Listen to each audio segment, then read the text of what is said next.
Welcome to Blizzard Fire. We hope this video helps fire up your solution. In this video, I will show you how to make a delicious broccoli and potato soup. This comforting dish is perfect for any time of year and surprisingly simple to prepare. We'll start by gathering our fresh ingredients, ensuring everything is ready for a smooth cooking process. You'll need about 4 cups of broccoli florets, 3 medium-sized potatoes, and some basic pantry staples to create this hearty meal. Let's get cooking. Now that we have our ingredients, let's get them prepped. First, wash and peel your 3 medium potatoes, then chop them into uniform 1-inch cubes. This ensures they cook evenly and become wonderfully tender. Next, steam or blanch your 4 cups of broccoli florets until they are just tender crisp, retaining their vibrant green color.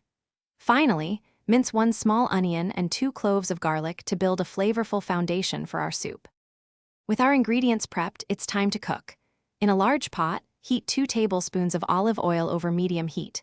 Sauté the minced onion and garlic for about 3 minutes until they are fragrant and softened. Add the 1-inch potato cubes and 4 cups of vegetable broth, bringing it to a simmer. Cook for 15 to 20 minutes or until the potatoes are fork tender. Then, gently stir in the steamed broccoli and 1 cup of milk or cream.